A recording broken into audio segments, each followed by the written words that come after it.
Rennie.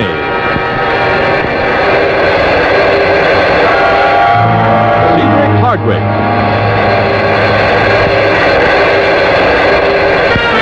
Mary Sinclair, starring in tonight's production of Climax. And now, ladies and gentlemen, your host for Chrysler Corporation, Bill Lundigan. Good evening. Tonight on Climax, Dr. Jekyll and Mr. Hyde by Robert Louis Stevenson. Starring in this classic story of the conflict between good and evil are Michael Rennie, Cedric Hardwick, and Mary Sinclair. Mr. Rennie's appearance tonight was made possible through cooperation of 20th Century Fox Studios, and his next starring role will be in the CinemaScope color production Seven Cities of Gold. And now, Dr. Jekyll and Mr. Hyde, adapted by Gore Vidal on Climax. Dr. Jekyll! Dr. Jekyll, are you all right? Go away! Please, sir, let me in. Go away!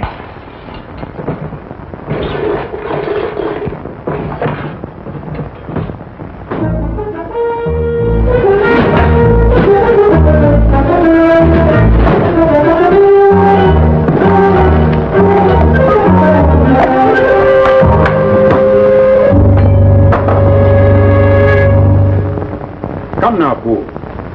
Either Dr. Jekyll has gone or he has not. Now, which is it? I don't know, Mr. Utterson. I can't say, sir. Oh, it's been a most terrible time, sir. Over 2 weeks now, he's been locked in his laboratory, won't come out. We put his meals there by the door. Then after we go away, he takes them inside, if he's inside. Who else could be? Look, sir, here are 2 of the prescriptions he left with me only this afternoon. Now, you know Dr. Jekyll's handwriting. Is that his hand? Very odd. Very odd indeed. Yes, but is it Dr. Jekyll's writing? Well, yes and no. I should say that under great stress he might write like this. Oh, begging your pardon, sir, I think it's the other. The other? What other? Oh, you know, sir, you will remember him. His friend, Hyde, his name was. But Hyde disappeared a year ago. He wouldn't dare to return with the police after him. I believe he's back, sir, and I believe he's done something to Dr. Jekyll. We shall pay a visit to Mr. Hyde. If it is he. Yes, sir. I should bring a pistol, sir, if I went into that room. Yes. You may be right. After all, he is a murderer. I shall never understand why Jekyll took up with him. I think it was what you might call an experiment, sir. Dr. Jekyll knew some very strange people. Even murderers?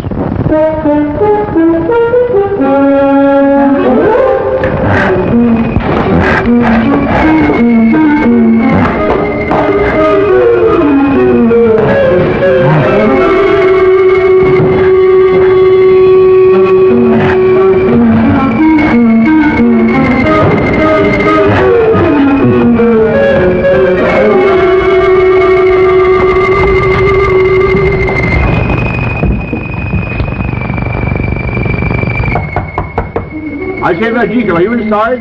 Go away! It's Utterson. It's your friend, Utterson. Now let me in like a good chap. Leave this house! That's not Dr. Jeykyll's voice. I was right, sir. There's someone else in there. You think it's Hyde? Sounds like him. If it's you, Hyde, let us in or we force the door. All right.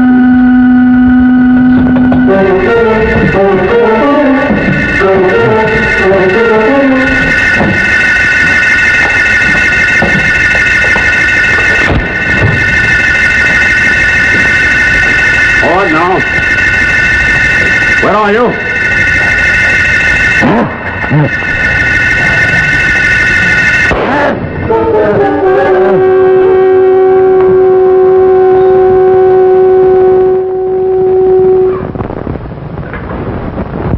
He's dead, sir. Yes. It was Hyde, wasn't it? Yes, sir, it was Mr. Hyde. Do you think he's killed Dr. Jekyll? I don't know. I want you to go to the police. Tell them that the murderer Hyde has been killed. I shall wait for the police here. Yes, sir.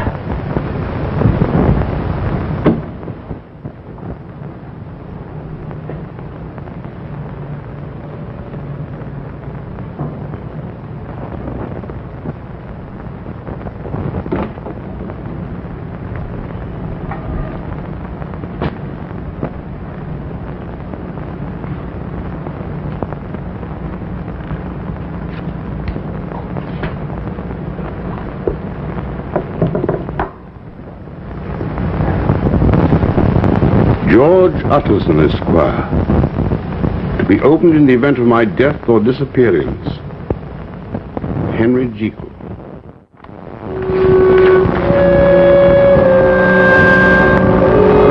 When you read this, dear friend, I shall be dead. And only this journal will remain to clarify a mystery, to exert a warning. You will recall perhaps a conversation we had 2 years ago when you came to see me. And you found Dr. Lanyon and me arguing. My dear Jekyll, you astonish me. A grown man like you talking like a romantic boy. Lanyon, we're scientists. In theory, nothing is impossible. That may be true, but some things are clearly improbable. Your idea is too fantastic. Mr. Utterson to see you, sir. We're having a row. Oh, shall we go to law? No, we might need your fine legal mind to arbitrate. Utterson, Jekyll here has decided to go beyond the science, leaving me far behind. I'm only a doctor. A simple, ordinary doctor. Like me. No, you're not simple, you're not ordinary. You know what this outrageous fellow proposes to do? Raise the dead? Better than that. He wants to find the soul. He wants to play with it, to Now you're experiment with simplifying. it. You're simplifying. I merely suggested that one way of discovering the nature of the soul would be to dissect it the way you would any other organism. Yes, but I was under the impression the soul was not tangible. Neither is the air, but we know it exists. We can alter it. See? Fire. We're burning oxygen. This match is creating carbon dioxide. We've altered a substance no one can see. Well, why not the soul? Why not indeed? But where do you find it? In the mind, I should think. Those parts of the mind which regulate behavior. I were to take up this poker, my dear Lanyon, and kill you. Well, I wouldn't put it past you. You're mad as a hatter. I should suffer terrible pangs of conscience afterwards. That would be my soul punishing me. Well, it is a small matter of the law, you know. All right. But suppose the mind could be so changed that I could strike Lanyon to the ground and feel nothing. Only pleasure in a violent act. And there is something, you know, in all of us, a caged beast which delights in horror and destruction. Well, the whole idea is far too fanciful. And slightly unwholesome.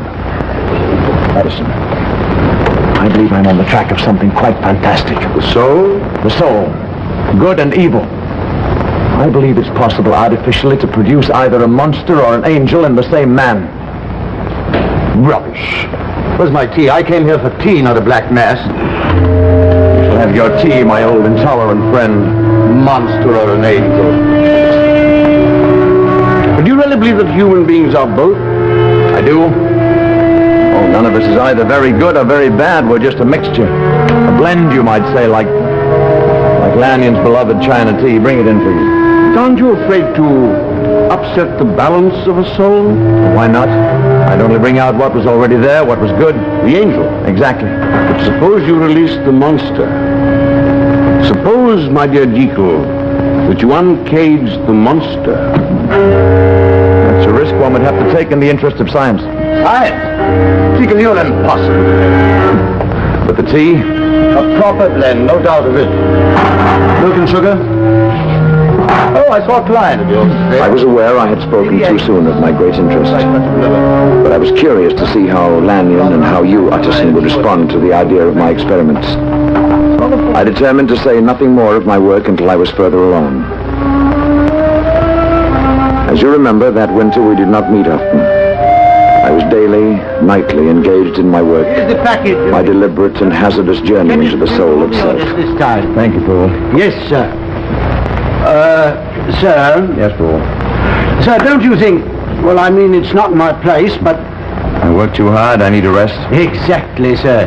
You know, it's not natural, all these hours you spend here. Only today, Dr. Lanyon called, and much put out he was, too, when you wouldn't receive him. Well, Fool, I'll make you a promise. Either I conclude my experiments this week, or I give them up altogether. Oh, thank you, sir. It would be a great relief to us all.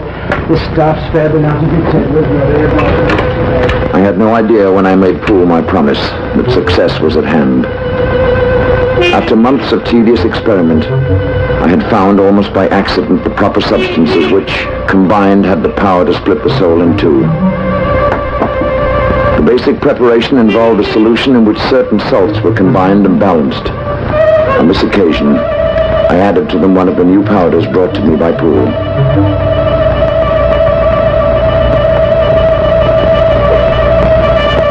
The change in the solution's color was not anticipated. For a moment I hesitated. I I had been my own guinea pig from the beginning. I had tried on myself all the formulae which had failed. Now, if I was to succeed, did I dare take the consequences of my extraordinary act? I paused uncertain for a single heart's beat.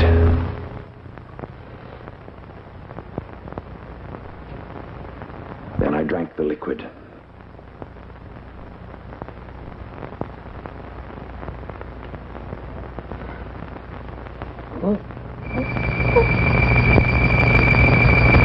For a moment I thought I was dying, sinking into oblivion.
It was then I saw with horror what I had become. I had released not the angel from my soul, but the monster from its pit.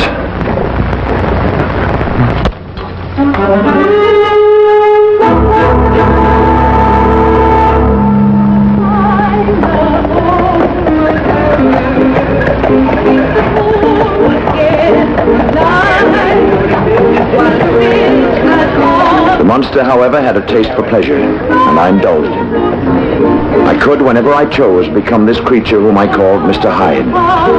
As time passed, I found a strange enjoyment in transforming myself from Jekyll to Hyde. By day, I was the good, kind Dr. Jekyll. By night, I was someone else, a strange, a violent creature. I was the wicked Mr. Hyde. Get out.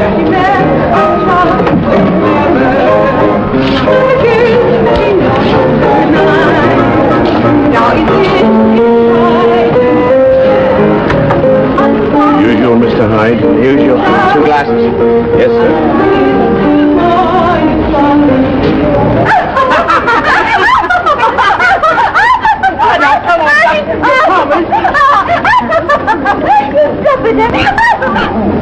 Hey, now then, what do you think you're doing? I'm sure you'll find another companion. Oh, yes.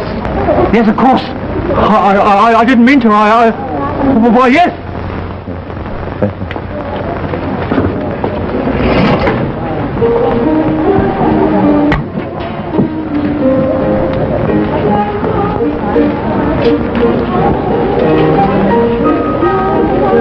Why don't you sit down, my girl?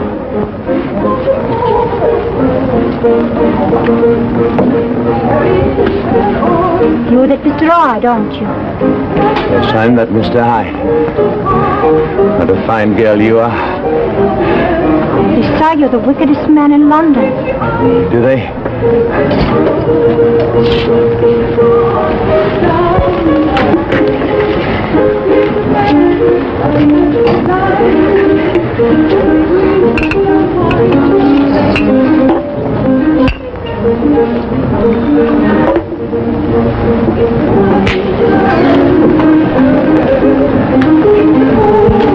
How wicked do you think I am? Oh, I don't know. You're awful cheeky, pulling me over here like this. Away from a gentleman friend. But you're glad you're here, aren't you, my girl? Ask me no questions, I'll tell you no lies. Why don't you come a little closer? I'm not sure I want to. Come here. Here now, none of that. I'm not what you think, and it's a public place.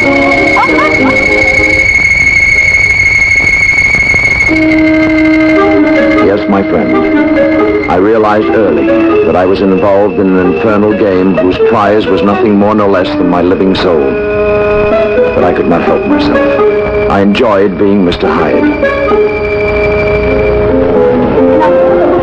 Hyde was younger, more daring than I.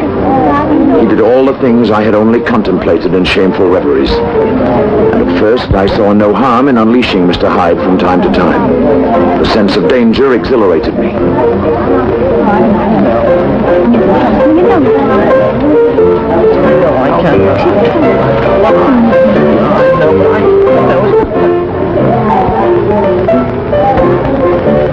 So it's Mr. Hyde, come back to us.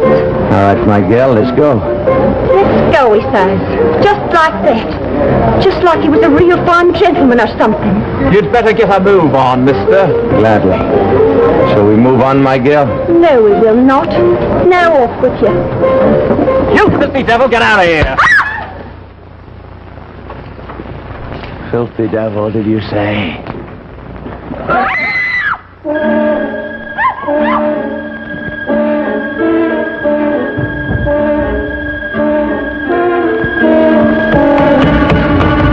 What's going on here? That man Hyde. He tried to murder Miss Bellows. He ran out down there, down the alley. Come on!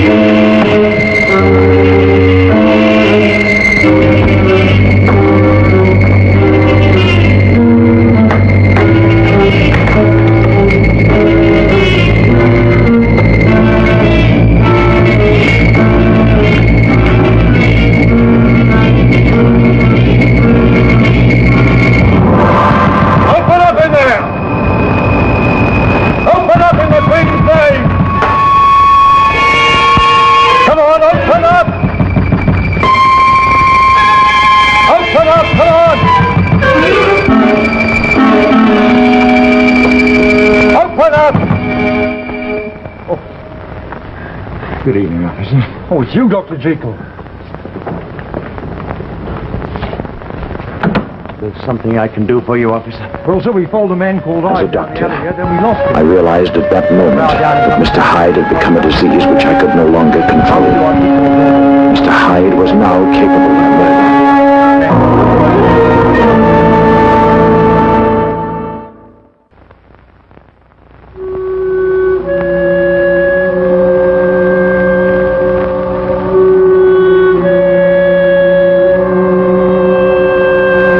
That never again would I take that potion which every fiber of my body now craved.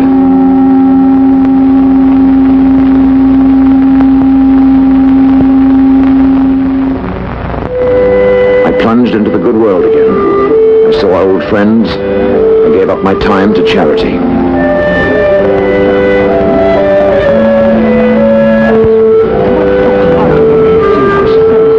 But I realized that should I ever again become Hyde, I might not be able to return in safety to my own house, especially since the suspicions of the police were already aroused. I should need an ally, Someone who would keep for me the potion I needed to restore myself from Hyde to Jekyll.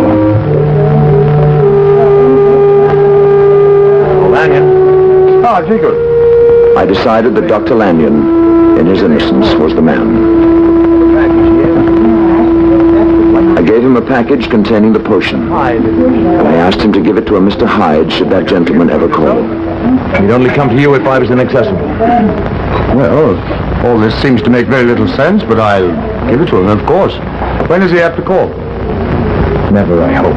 Confess now, dear Dr. Jekyll. Your ears have been burning, haven't they? Pleasantly, I hope. I've been telling Lady Agnes that you work far too hard. Oh, yes, indeed. We must... Suddenly, like a black cloud across the sun, their faces grew dim. Their chatter like the noise of starlings, and I knew I could not endure them for another moment. Oh, these people are...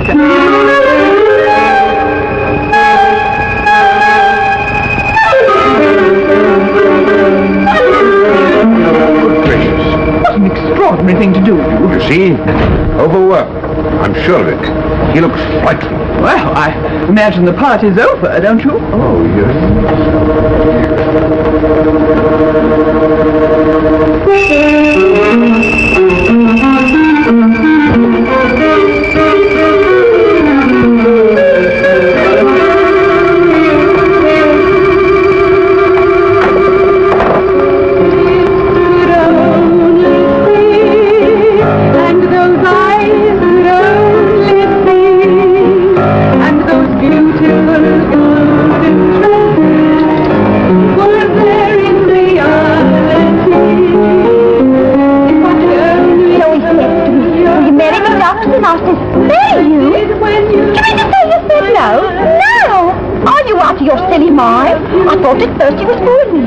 Takes me straight to meet his old mum. Then, of course, I says yes, just like that. Oh, you are a lucky one. I should think so.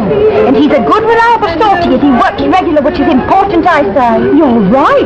They don't grow his kind on no tree. Don't think I don't know it. Hello, Harry. Is he coming here tonight? Very lucky, and he don't approve. But ain't it something?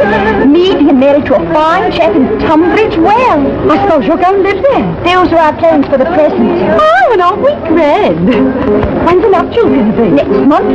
And we'll go to Brighton on our honeymoon. 3 days. It'll be 3 whole days by the sea. Oh, some girls have all the luck. Oh, look over there by the door. Ain't that Mr. Hyde? Him all right, beast. Imagine his daring show his ugly face around here after what happened between him and us.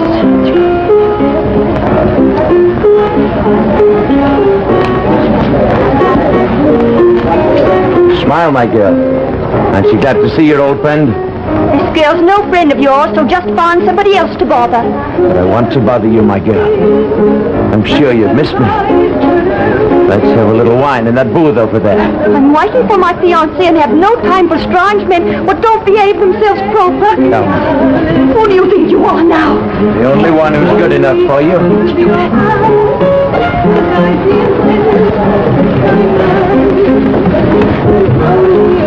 Some poor fool's making an honest woman of you.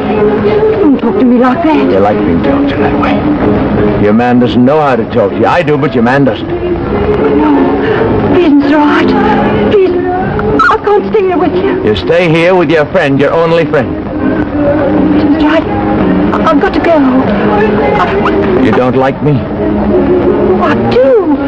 I like you. I do like you, but the girlfriend's wife, and she's over there expecting... You'll not leave here till I say you can. You and I are going to see a great deal of each other from now on. Oh, I'm so glad you're here. Where's my girl? She said she'd be here tonight. She was waiting for you. Then he came in, Mr. Hyde, and they're sitting over there. Oh, so he came back, did he? But he's going to get taught a lesson. Do be careful. Quickly. Here I am over here talking to Mr. Hyde. So, Mr. Hyde, I really must... Sit down, my girl. She's going, Hyde. Go away. Listen, you're going to get a good thrashing, and I'm going to give it.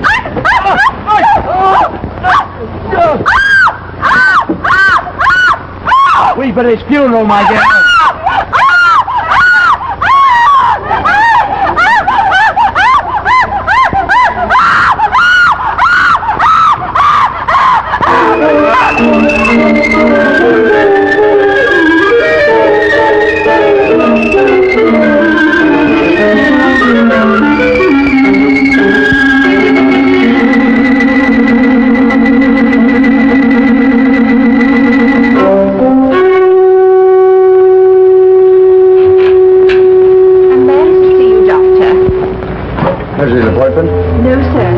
seems very agitated.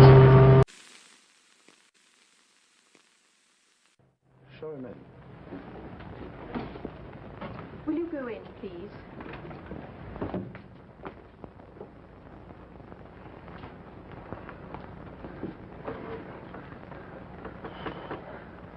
You, Mr. Hyde. Give me the package. I shall do no such thing.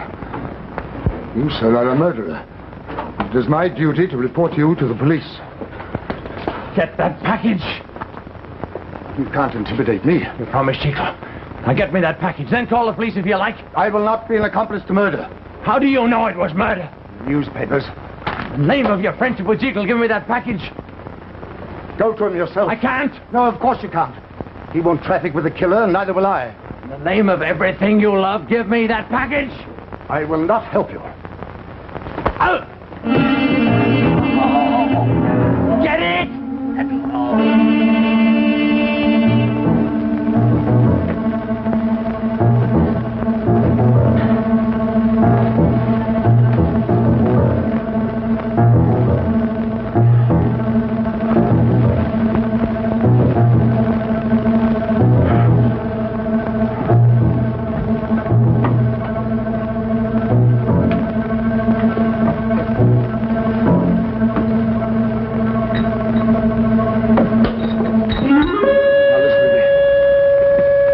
Jekyll, that should you call, I'd give you that package.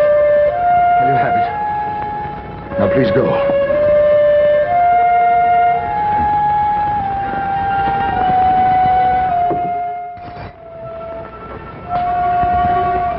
Now, lad, you who have always had such narrow views, you who have always derided my theories, behold.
Help me, Rennie.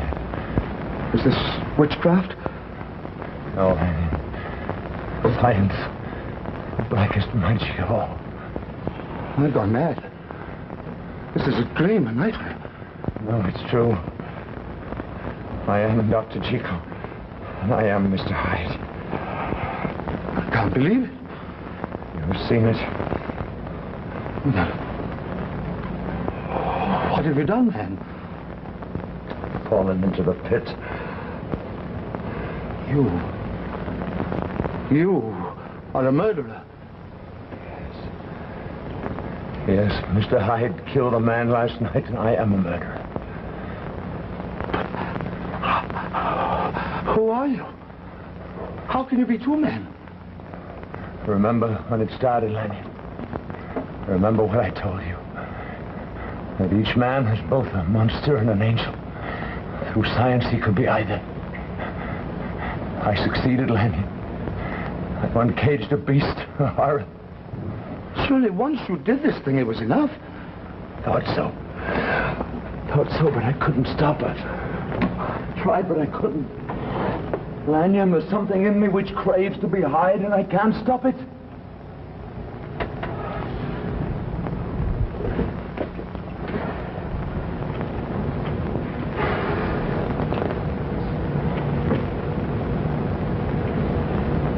What now? I don't know. Are you have to do this terrible thing again? I don't know. I can't think. Is it like a drug? Must you become Hyde in spite of your better self? I'm not sure. But I know this. If I do this thing again, I shall die. I'm being torn apart by this beast. Then, Jekyll, I think it better that you die. You say this to your friend? Your old friend? I say it because you are my old friend. Because your soul may soon be lost forever if it's not already damned. Am I, Jekyll, responsible for what Hyde does? Can I help what this brute does? You are Hyde. You chose of your own will to be Hyde. So you are a murderer and a blasphemer. I only wanted to find the soul as an experiment. You found the soul. You experimented. You've gone further than any man was meant to go. Your fate is no longer for man to decide. Lanyon, I'll never take that potion again, I swear it. The damage is done. The corruption has already started. Lanyon, I'll devote my life to others. I'll do more than that. I'll work in the charity hospitals. I'll do anything you say, Lanyon. Do what you must. Never see me again. Lanyon. You'd better go now. Lanyon, you and I are old friends. We have nothing to do with this other creature, Hyde. You are Hyde. But so are you. Every man has a Hyde within him. I have kept mine caged. I did what I did out of curiosity, out of innocence. Innocent? You meddling fool. You have dared to challenge God. You reek of hell. Get out. Get out.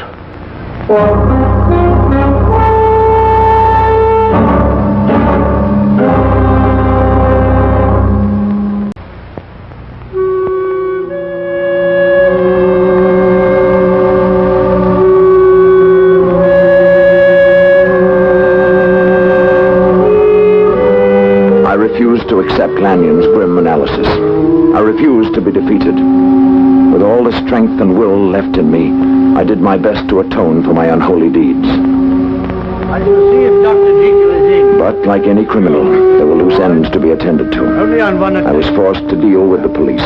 In Dr. Jekyll's laboratory several months ago.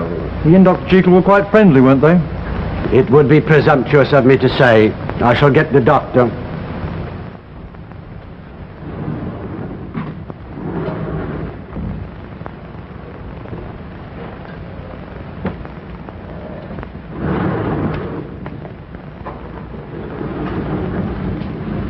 Good evening, officer. Oh, sorry to trouble you again, Dr. Jekyll. That's perfectly all right. Won't you sit down? No, thank you, sir. You, know about the murder in Soho? Yes, I read about it. We understand that Hyde was a friend of yours. Not a friend, no. But you were acquainted with him. Yes? Why didn't you tell me about this the night I first came to your laboratory? Because you never asked me. You simply asked if Hyde was concealed on the premises, and I said no, because he wasn't. You were not concealing him? No. And you're not concealing him now? No, I am not. You may search the house. Thank you, sir. We plan to.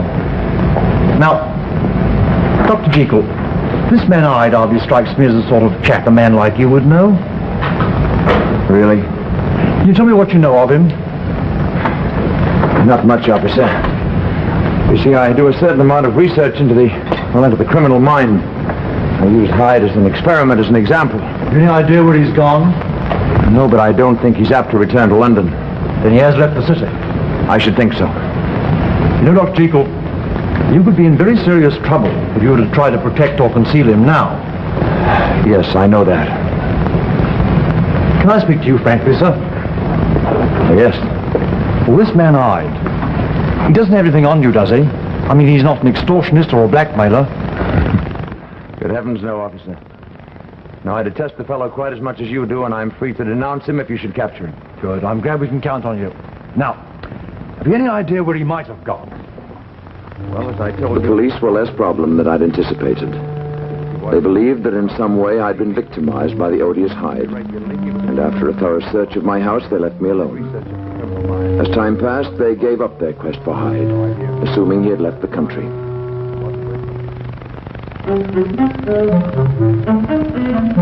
I destroyed all my drugs and compounds to safeguard myself against all relapse.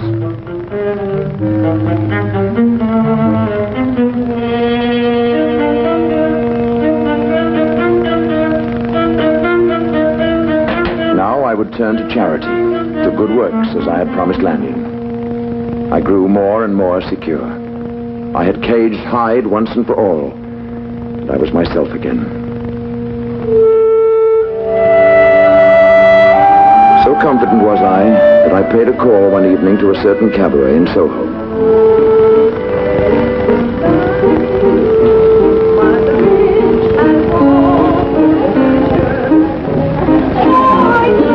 But I can't see you anymore. But you Come on, lad, give us a little smile. There's nothing to smile. But you can't go on breathing your life away. What's done's done. I wish I was dead too. Come now. You're still young and attractive, and you've got ever so many admirers. I only wanted him. Come on now, perk up. Perk up. Oh, here comes a top.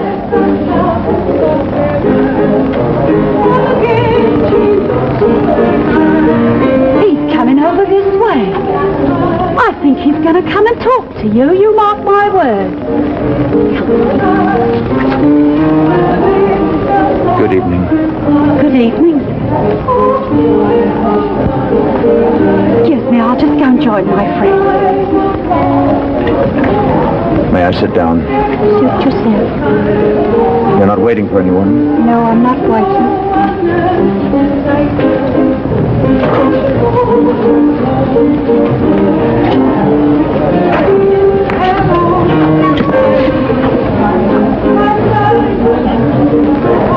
It's a pleasant evening.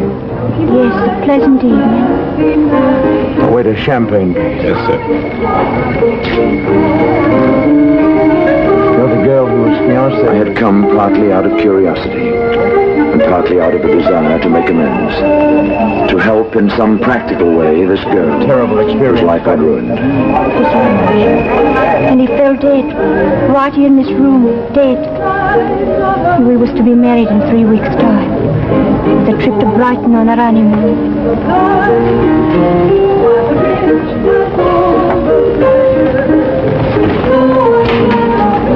I'm sorry. Sorry. How can the likes of you know what it is to have your life end?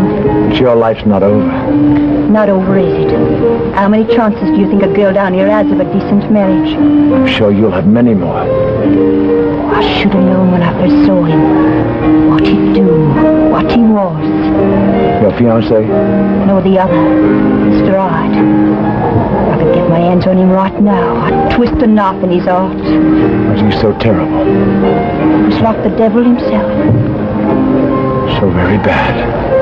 He was worse than bad. He was so hateful. He attracted you. I'm sure he's miles away by now. I pray they catch him and hang him by his neck. Have you any idea where he's gone? Who knows? I suppose you read all about it in the papers. There it all was. My name and everything. Just like the Queen's name. There I was. Here. You can see some of the things they say about the horrible crime and so on.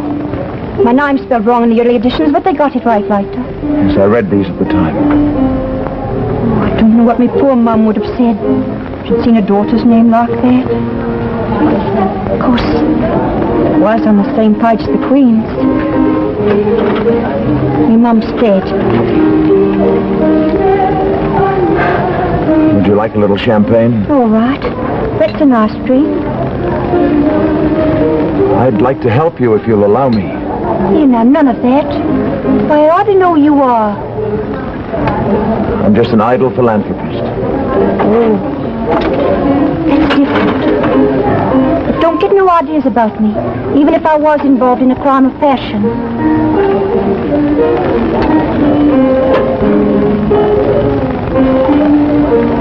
I say, it's awful odd, a gentleman like you down here. Oh, well, you see, I'm a doctor. I do charity work in these parts. That explains it. I bet you're a good doctor. You really must be the kind. As we talked, I found her oddly attractive, I'm sure you are. and I resolved to help her in any way I could.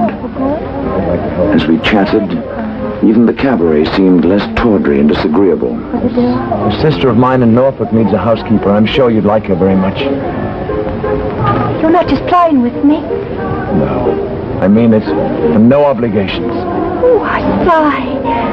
This beats everything. Are you feeling all right? It's just a headache. As for the heat in here, it's very close. Would you like to take a turn outside? No, thank you. A strange sense of unreality while we talked, I would appreciate as though I was seeing the world through a heavy, muffling veil.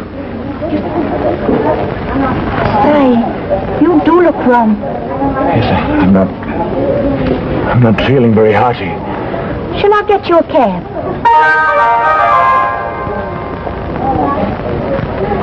Yes.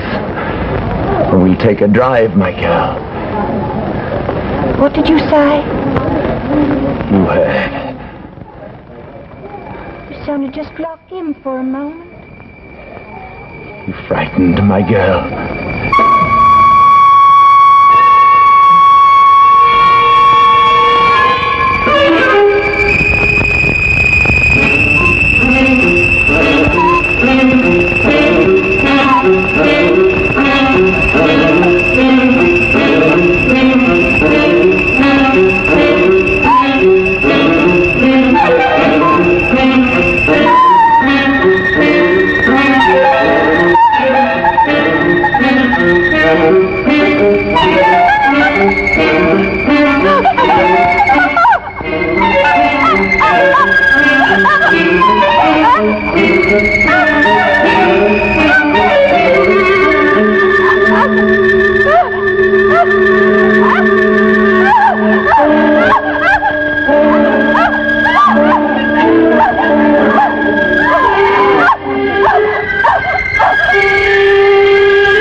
Had struck. I had become Hyde without wanting to, without having first taken the potion. With every ounce of will left to me, I forced the evil Hyde to return to the laboratory. And desperately I searched for the chemicals necessary to transform me back into myself. But there was none left. All had been destroyed.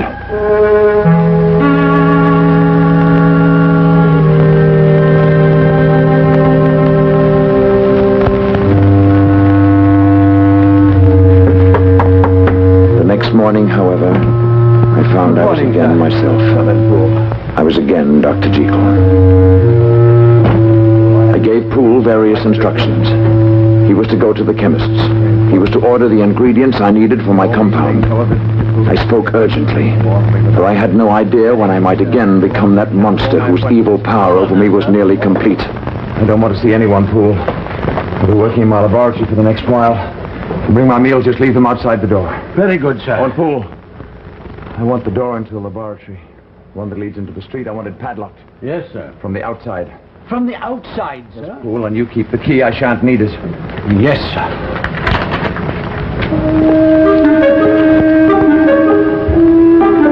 I took every precaution to keep the monster caged, at least within the house. So far, I have. Though the nightmare is now becoming more than I can endure. I no longer know which I am, Jekyll or Hyde.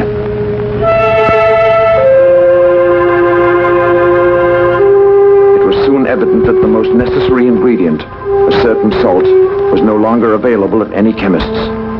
It had been a flawed chemical, an impure salt, and its very impurity made it impossible to duplicate.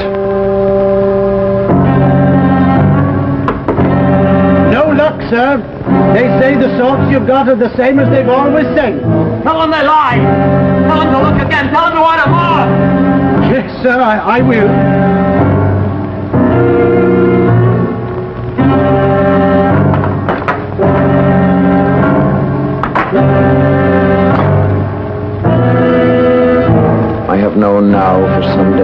I shall never leave this room alive. I have given up all hope. My life is now a battleground where good and evil are at war, and the victory of either one will mean my death. So great has been my sin.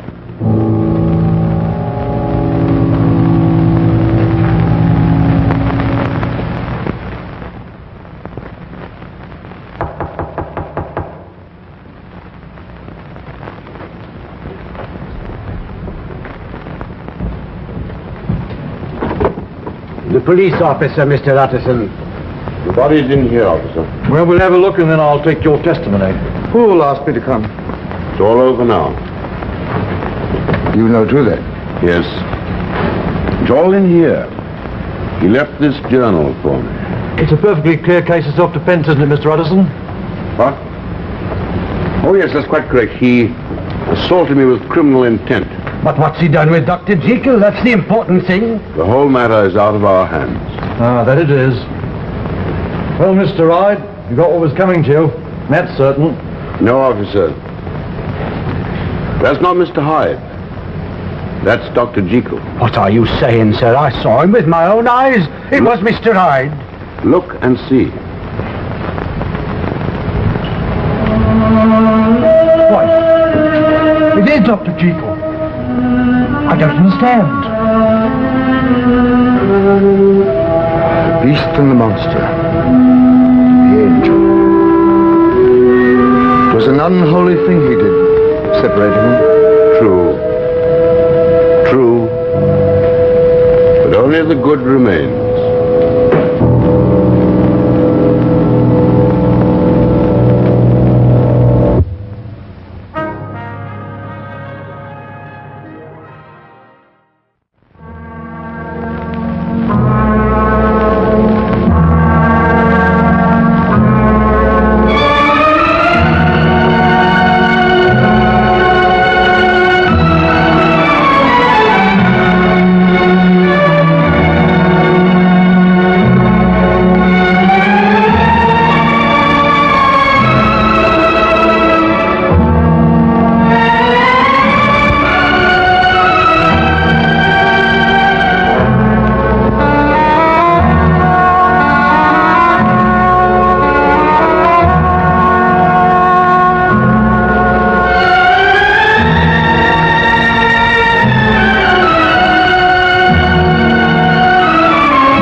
Gilmore speaking. Chrysler Corporation's Climax has been selected for viewing by America's Armed Forces overseas and is a CBS television network production.